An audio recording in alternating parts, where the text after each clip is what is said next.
नमस्कार साथियों। आज एक रोचक विषय पर बात करेंगे हम लोग, और वो विषय है लोकतंत्र में बाबा। देखिए, लोकतंत्र में विचारधाराओं की बात होती है, लोकतंत्र में आम आदमी की चर्चा होती है, लोकतंत्र में अपराधियों की चर्चा होती है, अपराधियों का राजनीतिकरण और राजनीति का अपराधीकरण। और आज बात कर लेते हैं हम लोग लोकतंत्र में बाबाओं की, क्योंकि बाबा बनना भी उतना आसान नहीं है। बाबा बनने के लिए भी 2 बार बीए करना पड़ता है, तब कहीं जाकर के बाबा बनते हैं।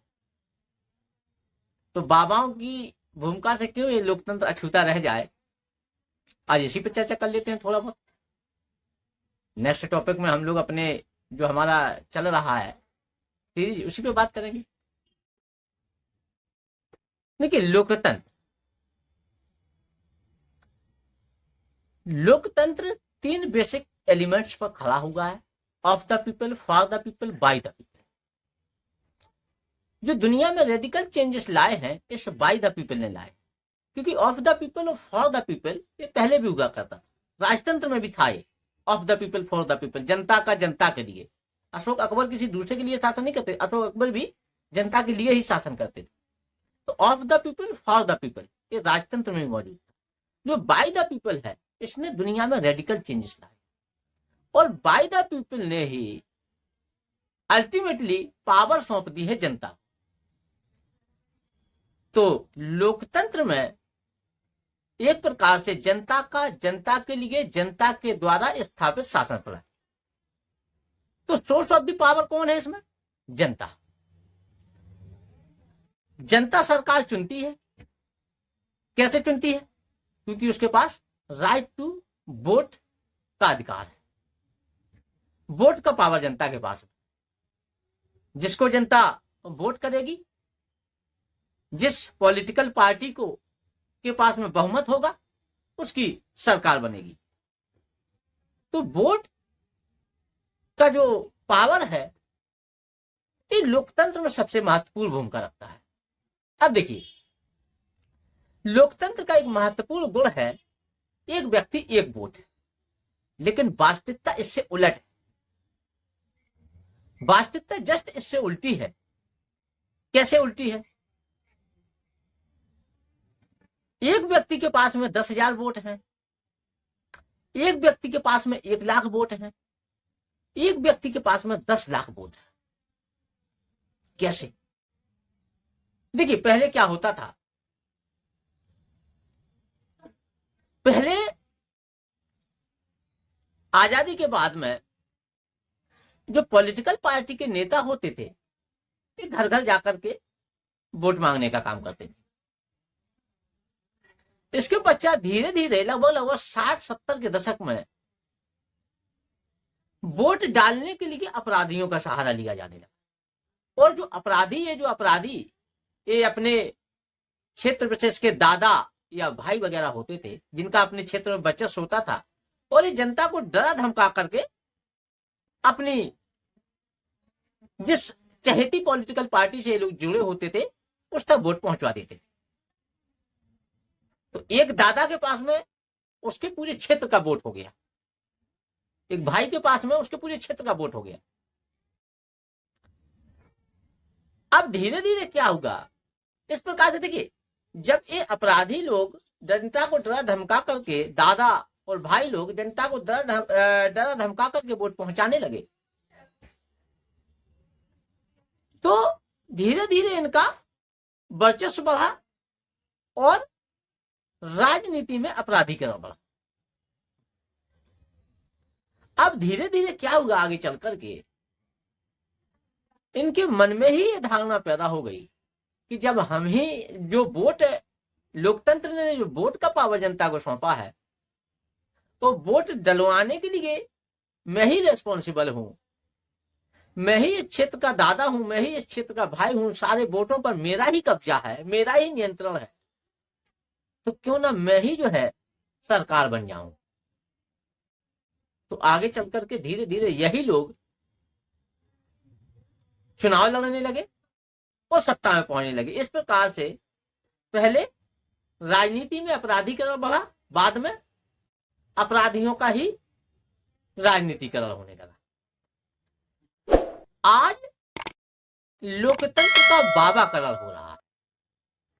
जिस प्रकार से एक भाई या एक दादा जनता को डरा धमका करके अपना वोट पहुंचाता था, उसमें जोखिम अधिक होता था। लेकिन आज जो बाबा है, इसमें कोई जोखिम का काम है नहीं। इनके लाखों फॉलोवर्स होते हैं, इनके पास लाखों भक्त होते हैं, इनको डराने धमकाने का भी काम नहीं करना है। तो जब इनके पास में लाखों फॉलोवर्स हैं, इनके पास में लाखों भक्त हैं, तो एक प्रकार से जो पॉलिटिकल पार्टियां होती हैं वो इनको पॉलिटिकल प्रोटेक्शन देने लगती हैं। अब जो बाबा है, बाबा को सरकार से पॉलिटिकल प्रोटेक्शन मिल रहा है, क्योंकि बाबा उसके पास में वोट पहुंचा रहा है। बाबा के पास 5 लाख फॉलोवर्स हैं, बाबा के पास 20 लाख फॉलोवर्स हैं, 25-50 लाख भक्त हैं उसके। तो बाबा एक प्रकार से राजनीतिक दलों तक अपने वोट पहुंचा रहा है, और राजनीतिक दल जो सरकार सत्ता में आती है, जो बहुमत में रहती है, वो इनको पॉलिटिकल प्रोटेक्शन देती है, तो अपना बाबा साम्राज्य बढ़ाते चले जाते हैं। तो लोकतंत्र में इस प्रकार से बाबाओं की भी भूमिका बढ़ रही है। लोकतंत्र अब बाबा तंत्र या बाबा लोकतंत्र का जो है बाबाकरण भी हो रहा है। अब देखिए, दूसरी बात करते हैं हम लोग कि आखिरकार लोग बाबाओं की ओर आकर्षित क्यों होते हैं। क्योंकि बाबा की ओर इसलिए आकर्षित होते हैं क्योंकि बाबा चमत्कार दिखाते हैं। बाबा के पास दैवीय शक्ति होती है, जबकि वही चमत्कार एक जादूगर भी दिखाता है, एक मदारी भी चमत्कार दिखाता है। लेकिन एक जादूगर या मदारी जो चमत्कार दिखाता है वो सत्य बोलता है। वो ये कहता है कि उसके पास में कोई जादू शक्ति नहीं है, ये तो सिर्फ हाथ का खेल है, हाथ की सफाई है। वो सत्य बोल रहा है और ये बता रहा है कि ये कोई चमत्कार नहीं है, बल्कि ये सिर्फ हाथ की सफाई। बाबा बाबा इसी को कहते हैं कि ये चमत्कार है, उनके पास में दैवीय शक्ति है। तो अब बाबाओं की ओर क्यों आकर्षित होते हैं आखिरकार? क्योंकि बाबा चमत्कार करते हैं, उनके पास में दैवीय शक्ति है। बाबा जनता को निराशा से आशा की ओर ले जाते हैं, इसलिए हम आकर्षित होते हैं। बाबा दावा करते हैं कि जिसको संतान ना हो रही उसको संतान पैदा करा दें, स्वतंत्र से छुटकारा दिलवा दें, बिछड़ा हुआ प्रेम मिला दें, सारी समस्याओं से छुटकारा दिला दें। जो कंपटीशन की तैयारी कर रहा है, अगर बार बार असफल हो रहा है तो उसको सफल करा दें। क्यों? क्योंकि उनके पास में देवी शक्ति है, वो चमत्कार दिखाते हैं। बाबाओं की ओर हम आकर्षित इसलिए होते हैं क्योंकि बाबा कहीं ना कहीं हमारी आस्था का विषय है। एक मदारी जो हाथ की सफाई बता रहा है उसी चमत्कार को, वो कह रहा चमत्कार कुछ नहीं होते हैं, सिर्फ ये हाथ की सफाई है। हम उसकी ओर आकर्षित नहीं होते हैं क्योंकि उसमें हमारी आस्था नहीं है, लेकिन हम बाबाओं की ओर आकर्षित होते हैं क्योंकि बाबाओं में हमारी आस्था है। तो एक प्रकार से लोकतंत्र का बाबाकरण भी हो रहा है, और लोकतंत्र में बाबा चमत्कार के माध्यम से जनता को अपनी ओर आकर्षित कर रहे हैं ताकि उनके फॉलोवर्स की संख्या बढ़ाई जा सके, और वो फॉलोवर्स रोल प्ले करते हैं सरकार बनाने और बिगाड़ने। और सरकार और जो राजनीतिक दल होते हैं वो इनको पॉलिटिकल प्रोटेक्शन देने का काम करते हैं। तो एक प्रकार से जो लोकतंत्र में बाबाकरण बढ़ रहा है, वो कहीं ना कहीं लोगों को सॉफ्ट स्लेव बना रहा है।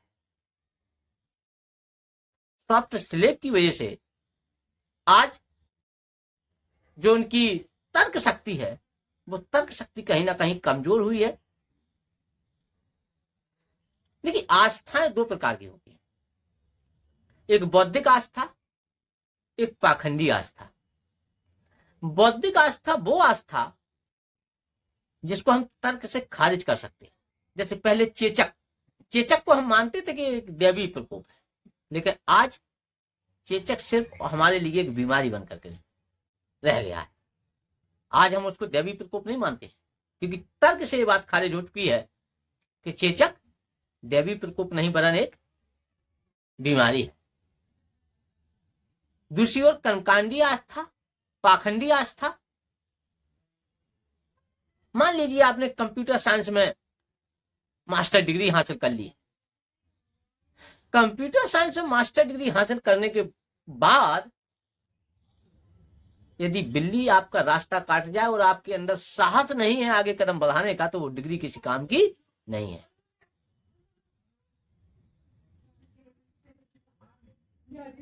जिस प्रकार से आस्था के दो पहलू होते हैं, उसी प्रकार से धर्म के दो पहलू होते हैं। एक कर्मकांडीय होता है, एक नैतिक होता है। धर्म से कर्मकांड को निकाल दिया जाए और नैतिकता को उसमें शामिल कर लिया जाए तो दुनिया को बहुत बेहतर और बहुत सुंदर बनाया जा सकता है। जब तक धर्म में कर्मकांड रहेगा, जब तक धर्म में पाखंड शामिल रहेगा, तब तक लोगों की प्रगति, मानसिक प्रगति होना असंभव है। इस प्रकार से कहीं ना कहीं आज